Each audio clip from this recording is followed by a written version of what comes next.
Yo, it's the Big Jew, aka Juju Senpai, man. We come back with a whole nother video, man. And today we got some big news, some big stuff happening. The first thing that we need to get into is Boruto Chapter 81 spoilers. Let's go. Now, starting off with the spoilers, we got to get into this nice colored double spread page where it shows us Boruto 2 Blue Vortex, and it shows us an older, more mature looking Boruto. And I will say, under my first impression, Boruto looks badass. He looks like a Sasuke 2.0. He looks like that dude that came up watching Sasuke's every move and trying to mimic it, and it seems as if he's going to end up stronger than Sasuke based on the feats that I'm going to get into a little bit later. Starting with the first page of the manga, we open up and we see Sarada with her new design. And the first thing that I do want to spot out with Sarada is that her jacket, bro, I gotta go on Amazon, I gotta go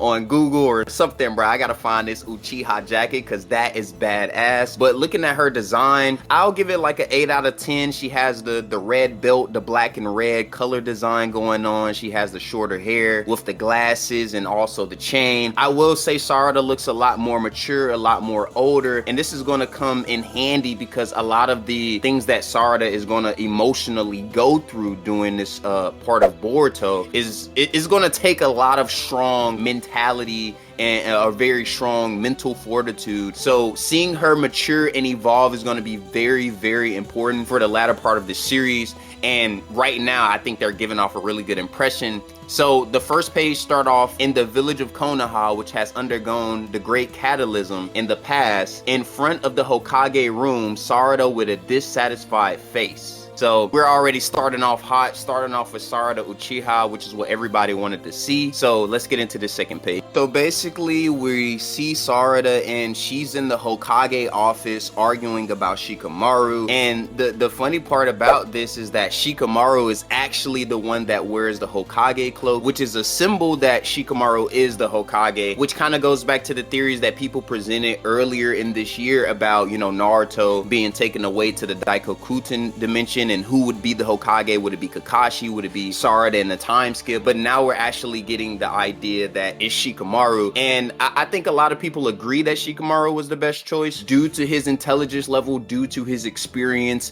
in these certain situations, dealing with Otsutsuki, being in wars. Shikamaru just has that, he has that veteranship, that experience that Sarada doesn't have. So it looks like Shikamaru would be the first. Personally, I'm not too fond of it, you know what I'm saying? I'm not really a Shikamaru guy. Hopefully the dude get packed up and, you know, we rolling him up really soon and we get Naruto back, maybe get Sarada in the Hokage office. But I'm not gonna say I'm super excited seeing Shikamaru in the Hokage cloak. And in the next page, we get the GOAT, the return of the GOAT, Kawaki Uzumaki. Now this is our first look at his time skip design. He seems to be wearing a robe with a really long belt and baggy pants. I'm not really feeling Kawaki's design right now. I thought he would look more in the echelon of a Jigen, but you know, he has the mohawk going on. It's not too impressive, right? Like my ranking right now would be probably Boruto number 1, Sarada number 2, and then Kawaki number 3 in terms of designs. But as far as the story goes, we see that he's entering the Daikokuten dimension where Naruto and Hinata are being held prison. And again, it explains that this dimension is where time stops. So this is a good explanation for why Naruto and Hinata haven't aged, or they don't look older than they did before. It's because they're basically frozen in time. So it seems as if Kawaki is living up to the things that he set in stone, you know, years ago or a year ago with Naruto and Hinata and trying to protect them. So it seems like he's living up to that. But as far as his design, it doesn't look all that great to me. It looks okay, but I think it can get better. All he has to do is throw on, you know, that Jigen fit in there. We talking, bro, we talking. And then the next page we see Sumire's design, and I'm not gonna lie, they dropped the ball on Sumire's design. Like, Why does she look like she finna go to church and she finna get on the stand and start preaching? Like, what are we doing here? She got on the suit and tie, and then she got on the skirt. I'm not really digging it, but I mean, shout out to the Sumire fans, y'all look cool, but the design is not cool. That's all I'm gonna say. Okay, so it seems to be no design changes for Eida and Daemon, but as far as Sumire and Sarada, they speak up to Eida about Eida rewriting history and if there is anything that they can do to reverse it. And Eida says that, you know, that it's nothing that they can do, and then she goes on to ask them, how are you able to retain your memories? And my theory about them retaining their memories kind of revolves around their really strong feelings for Boruto, and how those strong feelings of love basically overcame the ability of Eida, which is Eida's ability is founded upon love, right? Like, that's the driving force of, you know, her narrative and most of her abilities that control all of these different people. So to me, I think it's probably based on that, and her love, or her feelings wasn't able to change the feelings and love of like Sarada and Sumire. That was one of my theories about why they probably weren't affected. But other than that, I'm still thinking of stuff, but it does provide a pretty decent reason for why. And I will say Daemon looks pretty cool right here. Like, Daemon looks nice in this panel. But let's get into the next page. Now getting into the next page, we see Kawaki and we see Mitsuki speaking to Kawaki, and basically says Mitsuki still has hate for Boruto and wants to kill him. Kawaki says that Boruto cannot escape his eye, so Kawaki will know when he enters the village. He can also now fly, another one of the Otsutsuki inherited abilities. Now this interaction is pretty strange. It's also very interesting, of course, because Mitsuki is now being put in a situation where he still hates Boruto, where, you know, before they were the best of friends. Like, Mitsuki would do anything to save Boruto, and now all of a sudden, you know, those things have changed. But the main factor is that we see that now that he's not interacting with Boruto, he's building up this rapport with Kawaki, and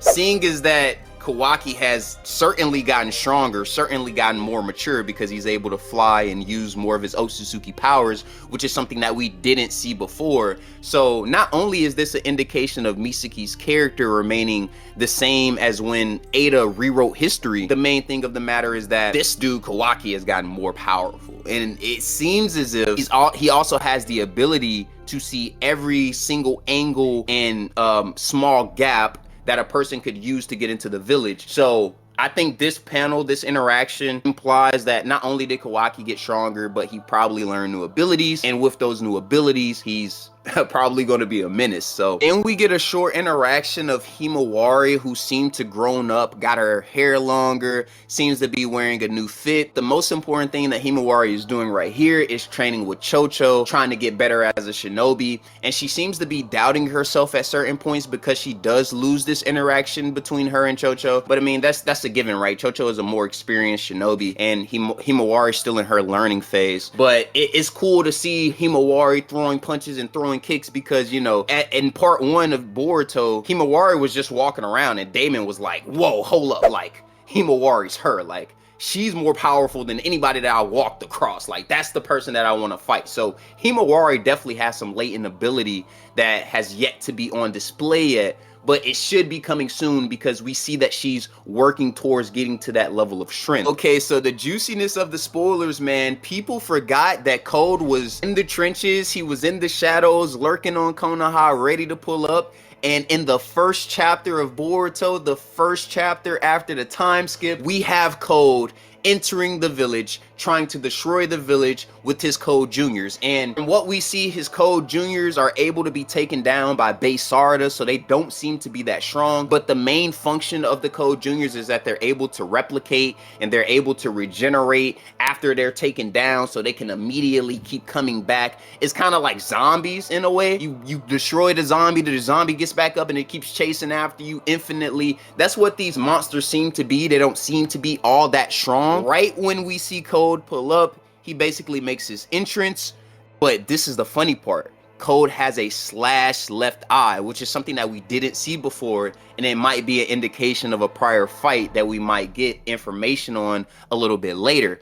But the thing that he says is, good morning, Sarada. And Code is a funny guy, but hey man, like, why are you trolling